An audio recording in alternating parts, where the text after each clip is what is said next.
Hello, hello. Welcome to Moonlit Reflections number one. This is, or I guess we're starting out. You know what? It's going to be first episode. It's going to be absolute garbage, and that's okay. We're going to get better in time, and I'll remember what I actually want to talk about. Who am I? I am a Masters Diana OTP. I want to be the best Diana in NA at some point. I do not believe that that's the case currently for me, but I do believe that in the future, there's definitely that possibility, and I am going to take Challenger. That's the point. It's not if, it's when. And I think talking in that manner is a first really big step to actually get somewhere. I just put a little screenshot I got. It's it's a cool screenshot. I like it. What I want to add here that I don't necessarily have in the video is that my qualifications for talking about any of this is absolutely nothing. I'm not qualified at all to be discussing any of the issues, but that's all right. That's why we talk about them. We talk, we research, we learn, we figure things out, right? So what is this? This is a opportunity for me to waffle and talk about garbage. After that quick introduction, I want to have what is kind of like an open dialogue in a way, right? Just a way for me to try to discover stuff, put my thoughts into words, and kind of just like spread it out there. Maybe someone finds it interesting. Maybe someone doesn't. I don't know. I think that this could be a pretty fun idea. Ideally, right? Just, time for me to just talk. So the video style, what is it going to be like? Think about it similar to podcast-esque. Like I'm going to make little like slides. Maybe I'll upgrade it. Maybe I'll get some editing. Maybe I'll do something in the future, something else. But this is what we're going to have for now, right? It's going to be kind of PowerPoint. I want to do them weekly. I want to try to find one topic of some sort and really just go off a little bit, right? The idea is that it's going to be semi-structured. I think that's a good way to put it. And what I mean by semi-structured is I'll have an idea of certain beats that I want to hit as I talk, but I'm going to it's going to be mostly just off the top of my head. It's we're going to do a one take Jake kind of situation with all these. It's just going to be whatever happens. We're just going to get thoughts out there. That's what I really like. Which brings me to another thing that I want to do. I want to try to make it like a book club type thing, honestly. I want to look at books about philosophy, psychology, strategy, just a bunch of things. And I want to try to tie them back and relate them to things in League. Like, how can we learn some psychological principle to make us better at the game? How can we learn some philosophy that we could change the lens we view the game through, right? All these things I think are not only super important to be open-minded to all these schools of thought and really make things happen, but what I believe more than even that is that discussing them, right? If we could have a open discussion after looking through things, I think it'll be pretty interesting to see where we could go. Which is why first book we're going to read is The Art of War. My idea is I'm going to release this on Sunday. I don't know, November 19th, I think. And what I'm doing is I'm giving you guys a week heads up to figure out how you're going to get your hands on the book if you want to read along. After that week, in the episode for, we're going to do weekly Sunday episodes. So what is that? The 26th. Sunday the 26th. I'm going to announce exactly how much of the book we're going to plan on reading for the upcoming week. And we could read along, or you could just listen to what I'm taking out of it. I plan on going not super in depth, right?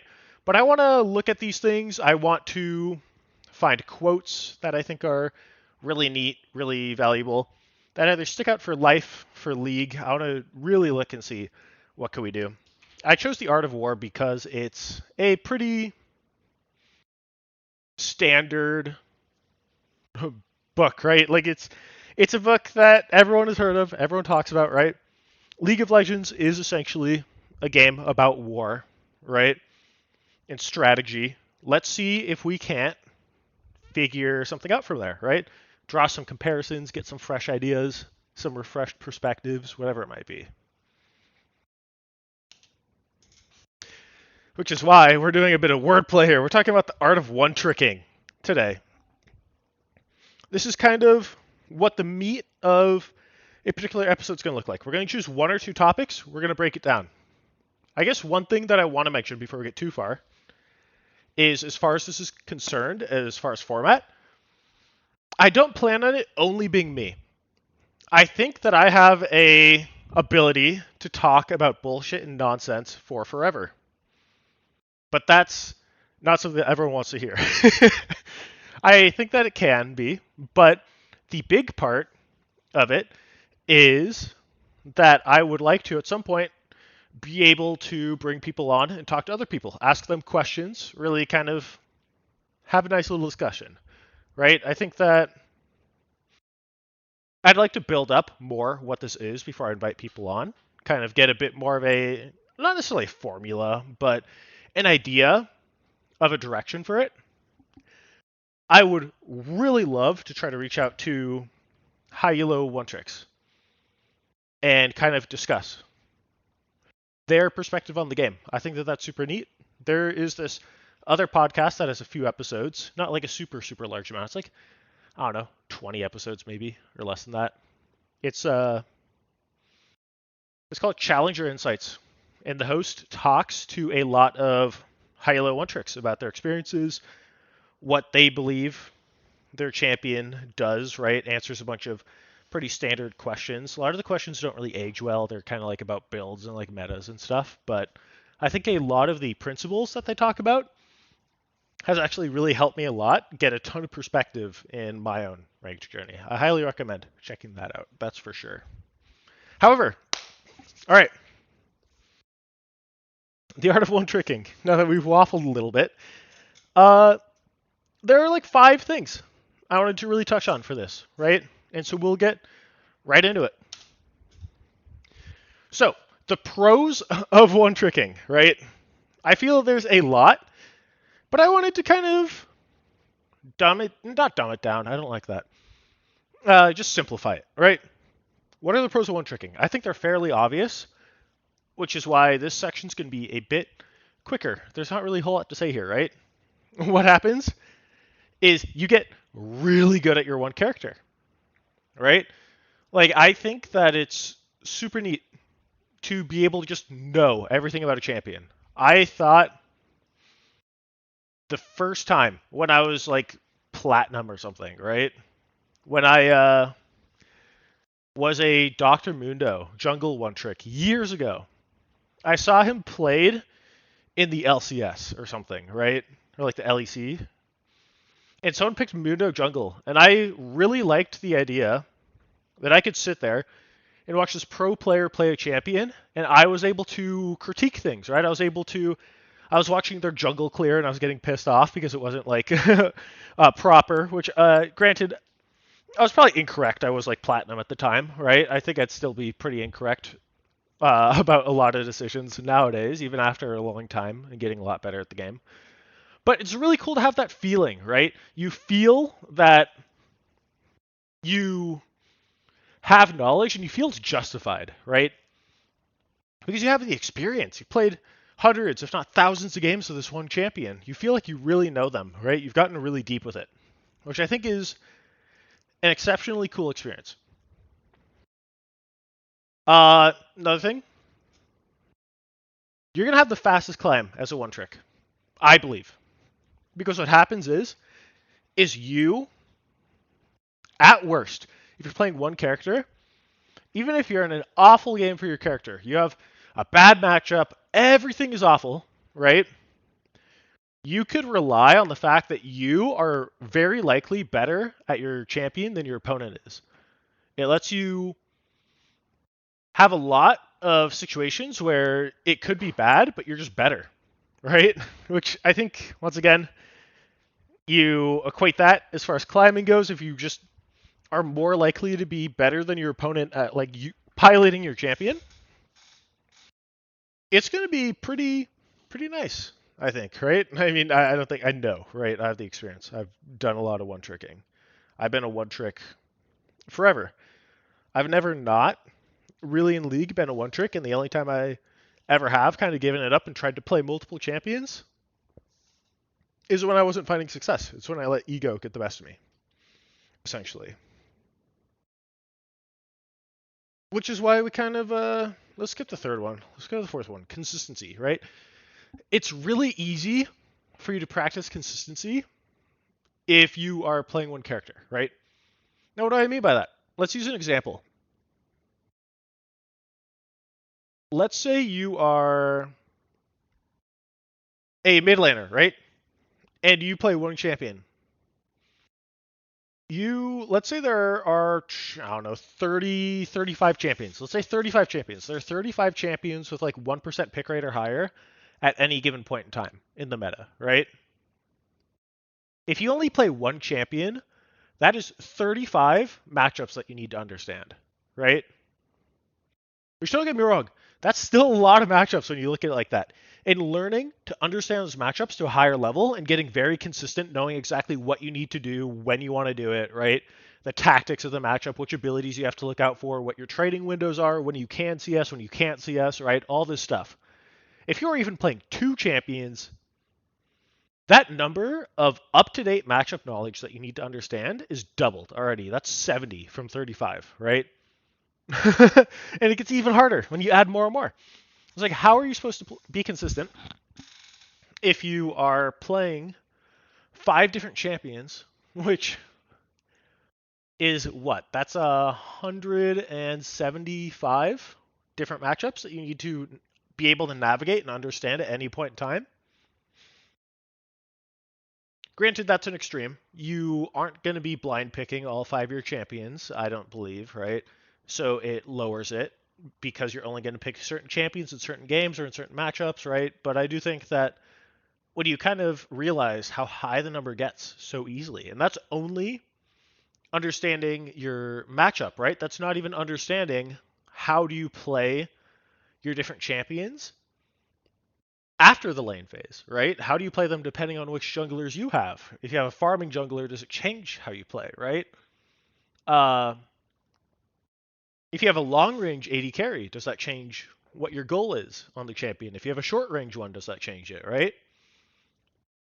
If the enemy jungler is a heavy ganker, does it really mess up your lane plan, right? There's so many variables, and by limiting as many as possible, because you're only playing one champion, I believe that it puts you in a position where you could be unreasonably consistent in a game where there's a lot of chaos, which I think is completely optimal. And the reason why I went with this first is because it ties back to the complete understanding of your champion and how they navigate the game, what you want to do with your champion at any point in time, right? The matchups, how you play depending on the jungle matchup if you're a mid laner, right? We're gonna be using a lot of mid lane metaphors. I am a mid laner myself, so we are we're working with that. But still, I think it speaks for itself, right? Being able to work through all these things is really important. And which brings us to the next thing, the cons of being a one trick. I've always been a one trick. I feel like I know pretty well how they work, right? Like if you're trying to one trick a popular champion, right? Like a champion that has a lot of people that want to play him is Zed, right? And Zed is just always banned. People hate playing as that champ. And so if you're trying to one trick Zed, I'd imagine it's a pretty miserable experience. You're probably dodging a lot, right? You're probably I don't know. You probably have multiple accounts that you're bouncing back and forth. That's what I'd imagine, right? If you're okay with that, then that's perfect, right? But if you aren't okay with that, Maybe one tricking isn't for you. Maybe you'd rather one trick a more niche champion. Like, I hate that. Last time Diana was meta, I just wasn't playing the game. She was meta in the jungle. People were picking her, banning her. I just took a break for like a month before she got nerfed. Or by the time people got bored of her, right? Which kind of stems to the next thing, right? How counterpickable is your champion? Let's say you're playing a popular-ish one trick, and so you just want to pick them early, right? Is your champion super easy to counter? And if it is, right, it's probably a con, right? It's a negative to your champion and being a one trick, right? I'd imagine if you're a Syndra one trick and Fizz is tearing up the meta, and every single time you pick Syndra, you're just getting railed by a Fizz, then you're probably going to have a pretty bad time. I'm not going to lie. And so the question is it worth it, right? Which then again, we just keep getting deeper and deeper. There are a lot of cons, and it depends on what you're interested in, honestly. If you want to play competitive, if you want to play on a team, right? Even if you want to, it could be any team. If you want to play on a gold team with your friends, or if you want to play in the LCS, right? Being in a position where you could be banned out because of one champion is pretty terrifying, right? Because here's the thing. When you're a one trick, you aren't in a position to actually like do a lot, right? Like let's use me as an example. I'm a Masters Diana one trick. If I were to go and play a champion that's even similar to Diana, let's say I'm playing Fizz, right? AP melee assassin, right? It's obviously not a very amazing one-to-one, but it's the one that's off the top of my head. Those champions, right? My Fizz is not going to be Masters level. Not at all. And I think that it would be silly for me to assume that it would be. Because I've gotten so consistent and I know what I want to do on my primary champion so much that I win a lot of the time because I have that game knowledge, right? That's why I'm the rank I am. I'm not a Masters mid laner. I'm not a Masters assassin player either. I'm a Masters Diana player, right? And that goes the same for one tricks of any champ, I think, right? If you're a Masters or in one trick, like they're champions that'll be easier for you, right? But you still need to have the understanding and the depth that you have on your champion on them to like make it match. Which is where it goes down to the next one, right? Required depth. You have an insane pool of knowledge on this one champion. And I guess it could be a con or a reason not to one trick your champion if you feel like you could get trapped in something very easy, right? I know quite a few one tricks, and myself even at times. I'll be like, fuck, I am trapped. I don't know how to get out. I don't know if I want to be a one trick. And if I want to choose to not be a one trick from this point forward, I'm going to have a hell of a journey, right? If I wanted to learn how to play, I don't know, let's say I randomly decided one day I wanted to wake up and be a Victor mid player, right? Victor mid one trick.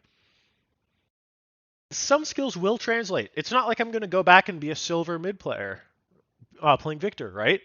Maybe I'll be Emerald. Maybe I'll be lower diamond, right? But that's still far off of where I'm at on my previous one trick, right?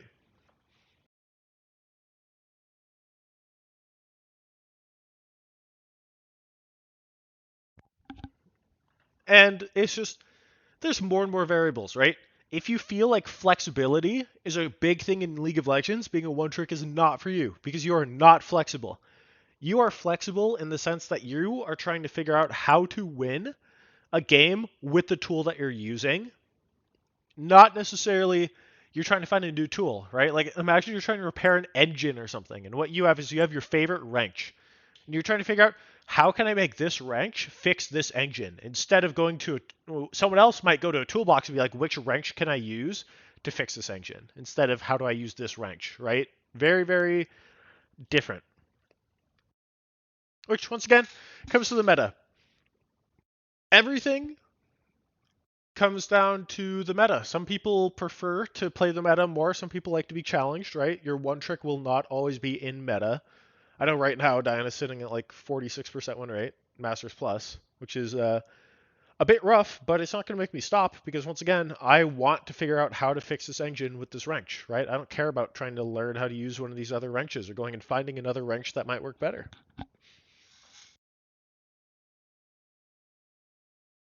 So, continuing our analysis on one tricking, I listed a few things that I think could really affect someone's ability to pick a one trick, right? Something that I think different people might look out for, right?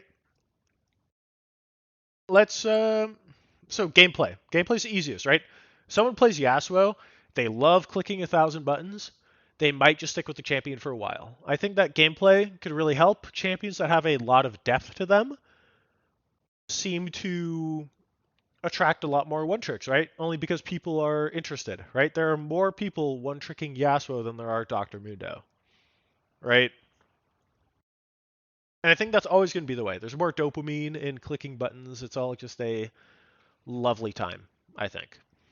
I'm going to take a sip of water.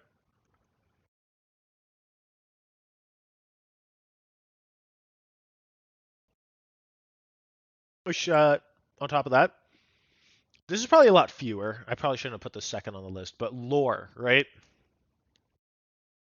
I think that there are people that read a champion's lore, right? Like, oh my god, I hecking love this pixie bitch. I'm gonna go be a Lulu one trick. Like, maybe, right?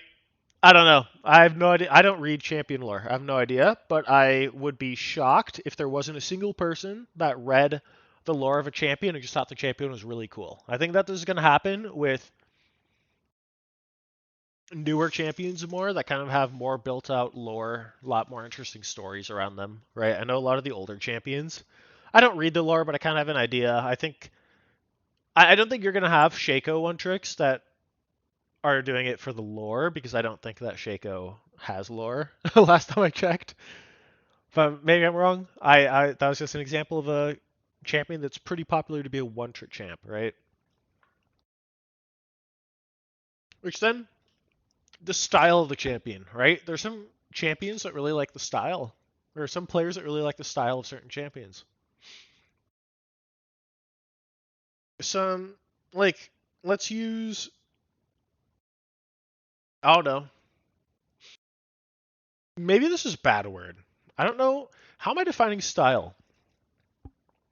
I think a style is kind of a overarching umbrella term to combine like the play style of the champion, which would be like the gameplay, and it's also kind of like the aesthetics of the champion, right? Like if you like flashy gameplay and you like to be a bit edgy, then you're probably gonna find Zed to be somewhat interesting, right? That's probably a really bad word to have on here, but it's here. We're doing one take. It's okay. Another reason to be a one trick, which this is like definitely to a very few niche people, is being the best. I think that's perfectly fair to enjoy a champion a little bit. They click with you, right? And it's like, oh, well, I'm kind of good at this champion. I wonder if I could be the best at this champion. I think that's pretty fair. Like, even if it isn't striving to be the best in the world, being the best that you can be on a champion that you find interesting or fun, right? I think that could be definitely a driving force. And I think it depends on your goals. I think that if you want to climb and you want to climb quickly, you are probably more willing to one trick a champion because you know that that's going to get you there the fastest, right? If you want to have more like quote unquote fun with your climb, or if you want to really, or not, I'm saying it more like a derogatory way, which feels a bit harsh, I think. But if you want to have more fun, if you find playing more champions fun, and if you want a slower climb, then maybe the goal of climbing quickly or getting into a rank as quickly as possible maybe doesn't necessarily ring with you, right? And if it does ring with you, if that's something you really, really want, it's probably serious conversation that you have to ask yourself, right? Hey, I really want to climb. I really want to do stuff, but I want to play multiple champions. It's like, well, you kind of got to give one, right? You can't play a ton of champions and then also climb really quickly. That's not going to work. I'll group these next two. Aesthetics of the champion and personalities of the champion. No, that's not personalities of the champion. That's personality of the player. I'll get back to that one. No. We're gonna go with aesthetics. All right. So aesthetics. It kind of comes down, as I said, right? Different champions have different things. You've got edgier champions like Zed, Yasuo. I'd say Diana's a bit edgy, right? And then you've got kind of QC champions, right? Yumi. You got your Lulu. Oh no, Milio's probably cutesy. I have no idea. He's like a little kid or something, right? I think those aesthetics attract very different people. Even Draven, right? Like Draven attracts people, people that kind of want to, I think, potentially feel pretty powerful, very strong in the game, right? I think that the aesthetics of a champion only amplify it, right? They amplify the enjoyment, but I do think that they could also push people away, right? Like, I don't know. For me, whenever I play Lulu, something just feels off, right? Like I'm not really in tune with the gameplay. I'm not really interested. Which I don't think it's necessarily a conscious thing, right? Maybe it's something that I need to reflect on a little bit, right? But I do think that it can be either driving force or driving force to play a champion initially at the very least, right? You see a champion that looks cool. I remembered I fell in love with Aurelian Soul before his rework because I thought the whole Space Dragon thing was super cool. He's one of the first champions I bought when I started playing League, and I just really never played him. I started when you're playing League, you see the cool Space Dragon, then you realize that this guy, wow, this guy's difficult. I am not ready for this. You're like level 24. You're basically a fetus in League terms, right? Which I mean, that's just how it is, right? That's why he got reworked. They tried to make him a bit simpler, less one tricky. I think they failed at his rework, but that's a discussion for another day. That's also my opinion, right? I ended up coming back to Aurelian Soul before he got reworked and ended up really loving his champion. Like I played probably some of the most League I've ever played in like a 2 week span of Aurelian Soul. Just every game I was just playing him. And then they announced his rework. And it's like, oh, well, now I'm just not going to play this champion. Or no, it wasn't they announced his rework. They did rework him. It was his initial mini rework. And I hated it. That's when they removed the toggle W with the stars that floated around him, right? You used to be able to toggle it. And they made it like a timer, and they tried to make it more of like a burst mage. And it's like, no. I don't know. That's really saddening to me. I was really upset with that.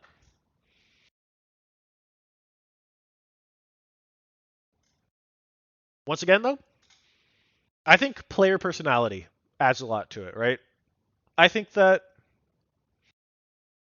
depending on your like personality type, right? I'm not going to say that I know what personality quizzes are accurate or not. I know that some people believe in them, some people don't.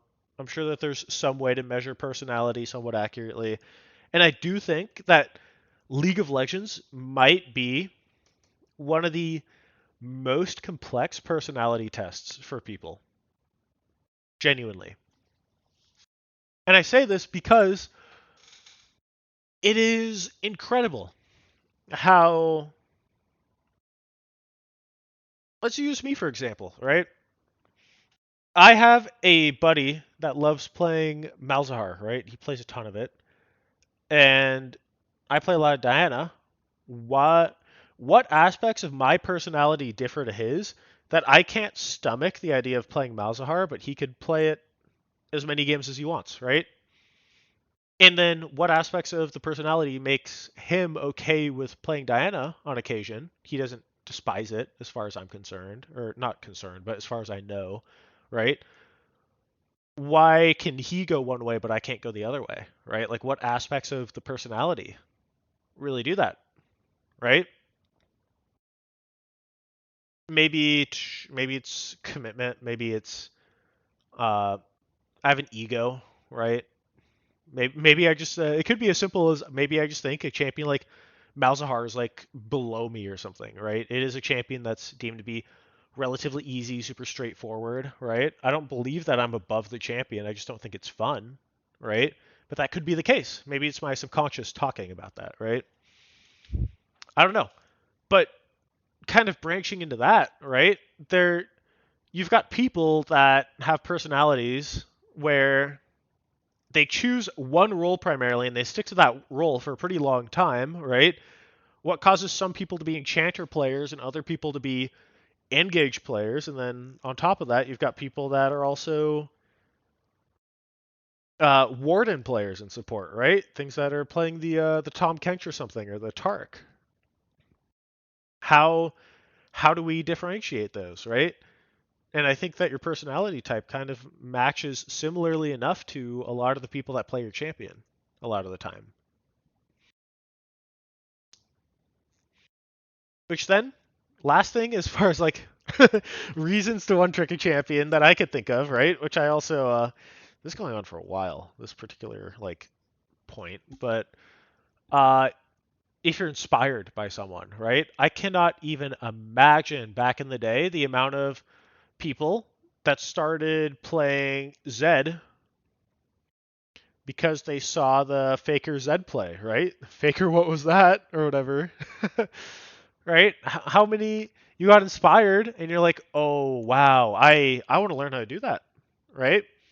Or how many people watched Box's Riven and they're just like, oh wait, this guy's really good at the game. I got to figure out how I'm gonna do that, right? How do I make that happen? How do I feel like Box, right? I personally don't really have an inspiration for my current one trick.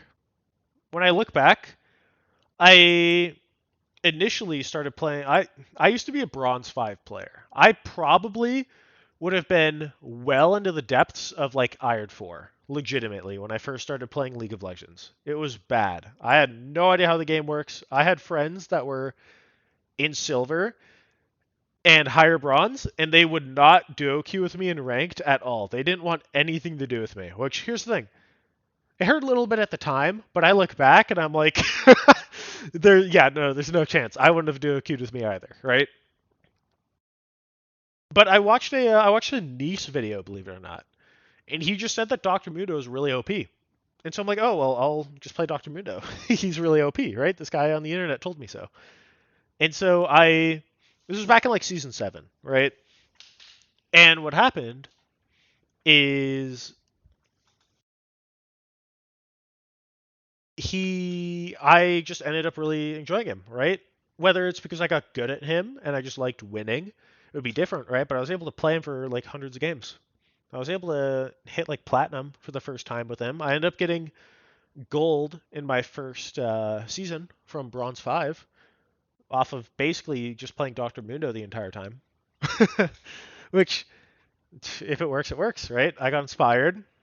I then kind of wanted to learn the Graves and the Olaf and the Nidalee at some point. I was really I watched a lot of Tarzan at one point. I hit Diamond the first time after watching a shit ton of Forest Within, his kindred, right? It was incredible. I watched so much of it. I'm like, oh, I want to be as good as this guy is, right? Went and watched it, fell in love with the champ, ended up hitting Diamond for the first time with it, which was amazing, right? And now I don't really take inspiration as much from champions. I take inspiration a lot through mindset, right? It allows me to look up to people, kind of the stuff that people like Coach Curtis and Nathan Mott preach, right? Amazing stuff. Trying to figure out how to have a good, respectful way of viewing the game, how to just use the game to like better yourself as a person overall, right? I think that I take a lot of inspirations now from people outside of the game too, a lot of athletes, right? I've done a lot of reading about Kobe Bryant. I think his mentality, the Mamba mentality, if you will, are, I think those are all inspirations. I think that you don't only inspire yourself through one tricking, but also through your mindset. But I'll talk about that in the future because we're talking about one tricking, right? So, one tricking me. Why do I one trick? Well, I just want to be the best, right? I want to be the best Diana at one point. I'm not going to be the best Diana if I'm playing 5 different champions. I'll be really good at 5 different champions. I won't be the best at one, right? Even if I put in all my effort, right? Let's say I do get to the point where I'm really good at 5 champions, which will be very slow and take a long time. It'll be a lot harder, right? I think that's pretty simple. I mean, it's one tricking is also very natural to me. I've never struggled figuring out that playing one champion just made your climb better. I've always had phases where I'll play a champion for 6 months or like a year or something, right? But Diana's one that I've stuck with for the longest time. And I think that that's kind of the driving force behind it, right? Up until this point, I never felt like I had the capacity to potentially be the best at something, right? Not something, but like at a champion. Because with Diana, I know I could be the best Diana in North America if I put my mind to it, if I give it the time. I don't know if it's because she doesn't have very many super high elo one tricks. If you talk about the people that are like Masters Plus Diana mid players in NA, you've got, I don't know, 7, 8 maybe that are playing the game right now in NA. Which maybe it's just because there's that low number, right? But I do think that there's just something about it. Like when I was one tricking Dr. Mundo, I guess I was just doing it because I wanted to win. I wanted to get better. I didn't necessarily need it. I didn't need to feel like I was the best Mundo, right?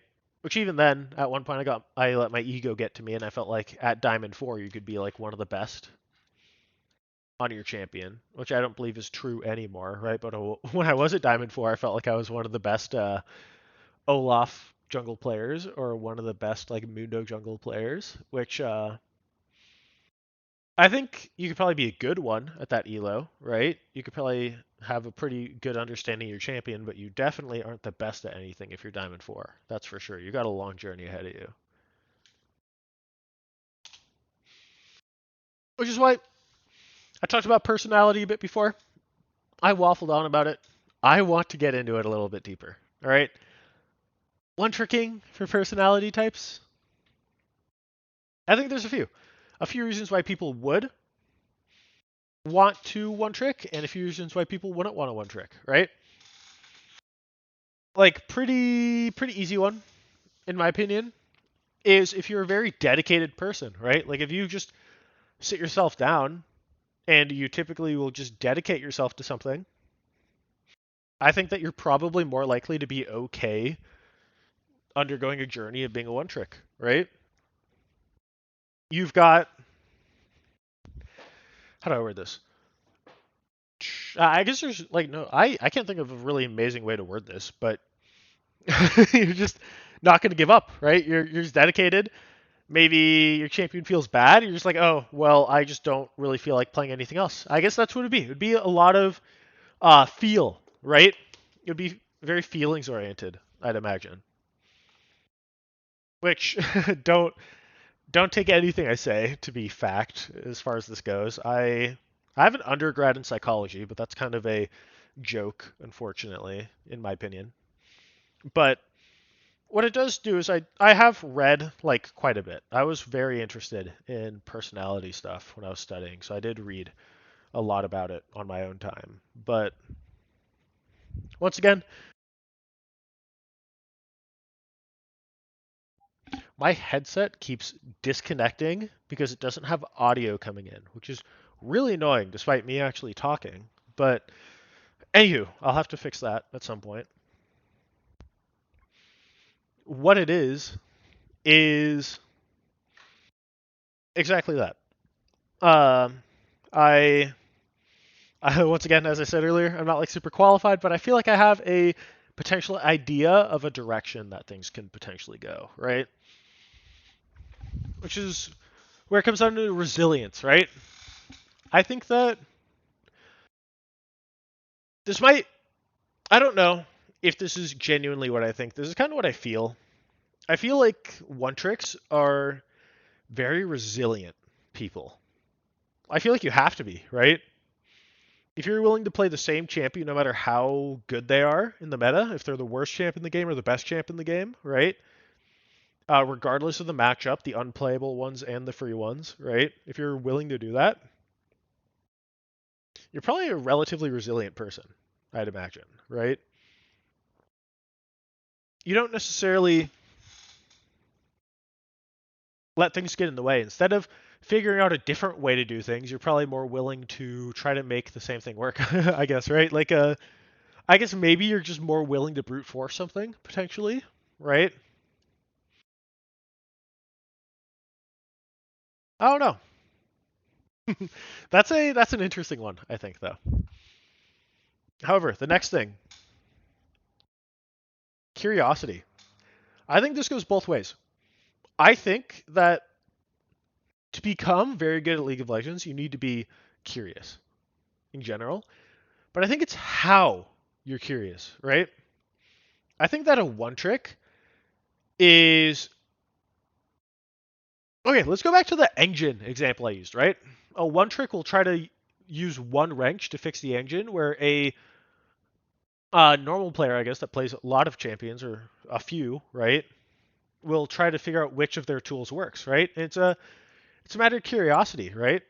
You're curious how your one wrench could fix this one issue on the engine, whereas the other person is curious about which wrench will get there the fastest, right, or the easiest.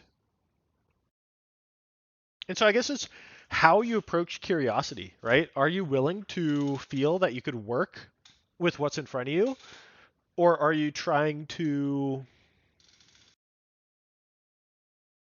accumulate more resources to help you in your quest, I guess, right? Which brings us to risk, right? I think that learning a new champion in League could be a pretty, it feels like a very risky thing when you think about it, right? It's like, oh, I'm going to play a champion that I am not at my level for. I'm probably going to lose a ton of games. I'm going to be opening myself up to a lot of painful and new experiences. That's a very risky thing when you think about it, right? And I think that one tricks could maybe be a bit risk averse in that sense, right? One tricks don't really want the risk. We want to try to keep things stable, right? We want to keep building off of what we have instead of finding something new to learn, right? Obviously, you're still building off of what you have in both ways, right? And you're still always learning new stuff, but I think it's a pretty solid way to assess it, in my head at least. And we have versatility. I think that this might come down to an aspect of how much control you feel you need to have in a given situation. Because I think that versatility is actually a pretty poor word as I'm reading it out loud. Only because I think it is the control factor. And the reason why I'm saying that is because control as a one trick could sometimes be really hard, right? I could lock in Diana into a really awful game, and I'll know my chances of winning the game are very low. Maybe I have a 4 AP team comp, or the enemy team is really tanky, right? Or they have a lot of disengage, and I know my job is very difficult, right? But I'm okay with understanding that I will not have much control over the situation, and maybe someone else won't. Maybe their want to have more control over a situation puts them in a position where one tricking is harder for them because they don't want to give up that control, right? Maybe a game where it's really good for Galio, right? They want to be able to play that Galio game. They want to feel like they have more control over it. They want to be in a favorable matchup. They want to be able to counter pick a team comp or pick specifically for their team comp. They don't want to be in a position where they're picking AP when they already have an AP jungle and an AP bot lane. They want to be able to pick their Zed or something, right? To specifically be stronger in that situation. Which it might not be that. Again, right? It could be that they it could just be wanting to win, right? They could, well, because you probably do have a better chance to win if you aren't intentionally picking your character into something that's really bad for them. It could be a lot of things, I think. But that's the first thing that kind of comes to my head, right? I don't know. That'll be curious. I'll probably come back to this. I'll probably think about it. I did a lot of thinking. I read a lot of resources. I kind of got really inspired for this.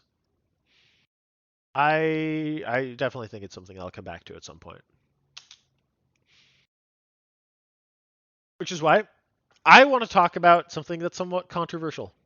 The misconceptions of one tricks, right? I don't think one tricks are really playing the same game as non one tricks. I don't think that a one trick is better or worse than someone else, and I don't think that someone else is better or worse than a one trick.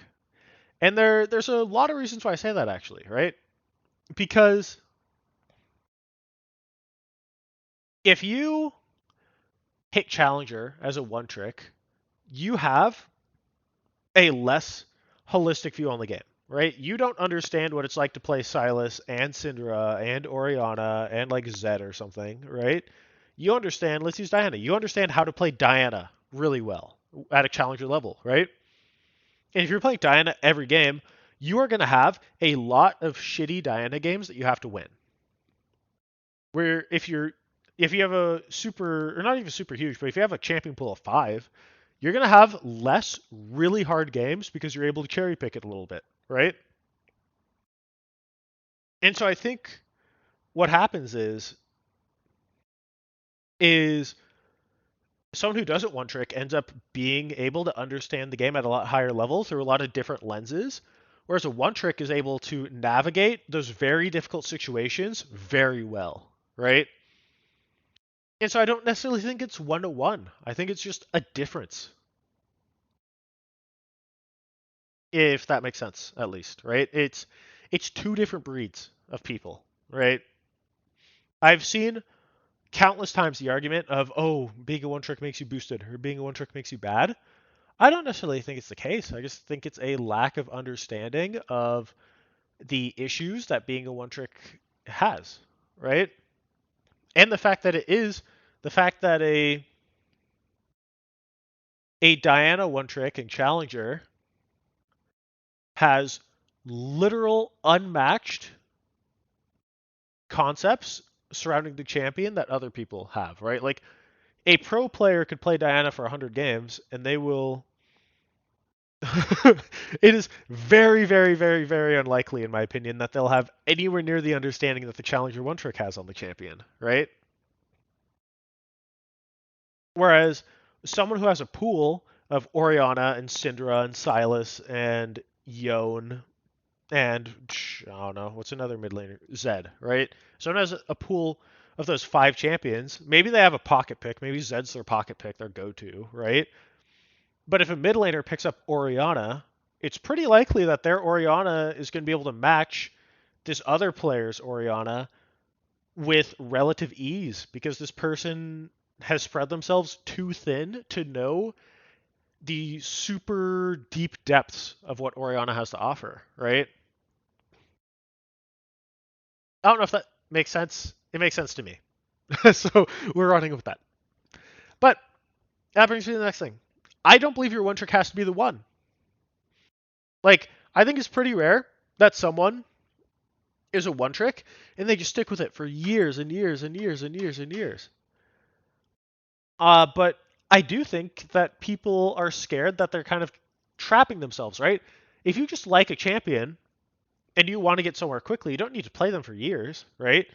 You can play them for a year, you can play them for 6 months, just get really good at them and see what happens, right? Like I've been a Diana one trick now for I don't know, as far as the time I've actually played the game, playing her like a year and a half, maybe, which is a really long time, don't get me wrong, but that's so much longer than every other champion. I was a Kindred one trick for like 9 months to a year, probably, right? I was a Graves one trick for like 9 months, a Vi one trick at one point for like 6 months, right? It doesn't have to be, it doesn't have to be this entire thing of I'm gonna look to play this champion for 8 years, right? You can just play them because they're fun, right? You might get bored of them at one point. Just understand that you're gonna have to your rank is gonna fall a little bit, but if you are really passionate about the next champion that you're really fascinated by, you're gonna get it back. You just got to focus on the improvement of it, right? I think I don't believe that that's something that a lot of people feel, but I do think that that's something that a lot of people need to hear, right? That it's because I do think that something like that scares someone.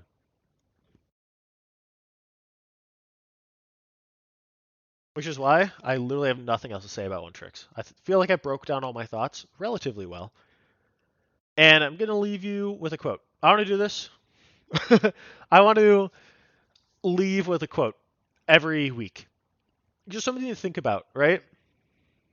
So we're leaving with this one. Eventually, at some point, maybe this will be something from a book that we've read, or maybe I'll just discuss quotes in the book elsewhere, and we will still do this at the end, right? Maybe put quotes in the beginning or something.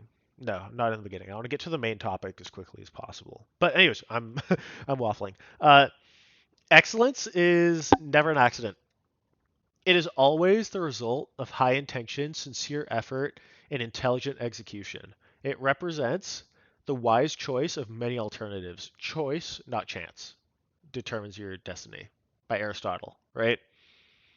For anyone who doesn't know, this guy's an old head. He's a Greek philosopher from a million years ago. He studied under. Oh, I forgot who he studied under. Plato, maybe. I'm revealing myself. I'm a fraud when it comes to history. I've read a little bit of his work, though. And what it comes down to, or what this quote specifically comes down to, I believe, is the idea that you just kind of you got to understand that the work matters, right? This is a quote that I want to, or that I specifically picked for anyone that complains about their teammates in solo queue, right? Your teammates aren't your teammates are chance in every game of League, right? And as it says, chance will not determine your destiny. Your teammates don't determine if you're going to get to master rank. Your teammates might matter in an individual game if you win or lose, but an individual game doesn't get you to where you want to be. And I think it's kind of very important to set a long-term goal somewhere, right? I kind of fell into a hole earlier this year where my long-term goal was Masters. I never thought I would hit it. And I hit it this year. And then it I think that it stunted my growth, the fact that I only aimed for Masters. I think that as I was getting there sooner, I should have reassessed things. I've since reassessed things and I have a lot more ambitious goals. They might be even too ambitious, but that's another thought for another day. But what it is it's the idea that one one game doesn't do it. You're going to have to play thousands of games. And do your teammates in one game dictate your trajectory for thousands of games? They don't, right? You do.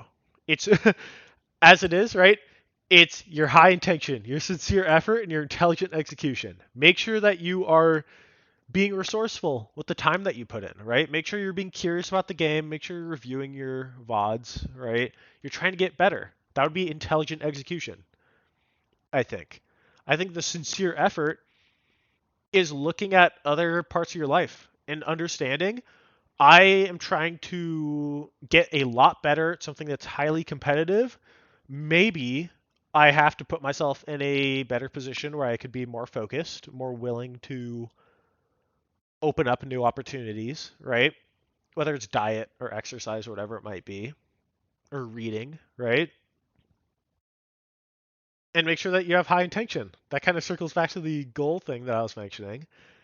It's the idea of make sure that you kind of want to get somewhere, right? Make sure that you want to get somewhere and make sure you're doing it, right? it's it's not an accident that you get somewhere. I don't think.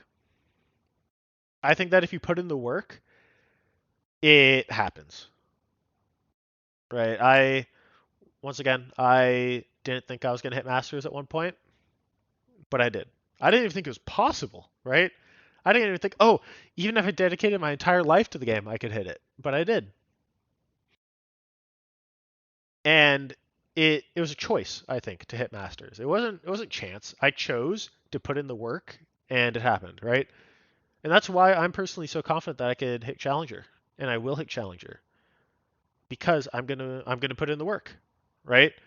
And maybe it doesn't take 2 months, maybe it doesn't take 2 years, maybe it takes 5 years, right? I'm gonna get there. I'm gonna make damn sure of it. And if I was gonna say if I don't get there, the effort will show that I tried. But I do believe that if the effort shows that I tried, I will get there. I think that's probably the best place to leave it off. I think that's a pretty positive message to send forward. I've been really enjoying the positive messages or the motivational quotes, I guess, that I've been finding for the streams. It's actually been a really nice touch to my daily routine, and I really want to share it with people, I think. If you haven't, though, if you want to reach out to me, talk, ask questions, I'm more than happy to ask questions here. Reach out to me on Discord, join my Discord, sub to the YouTube channel, DM me on Twitter, right? Do all that fun stuff. All the call to action stuff. We love that. Psychology tells me if I tell you to do that, you're more likely to do it. So do it. Anyways, I'll catch you guys next week.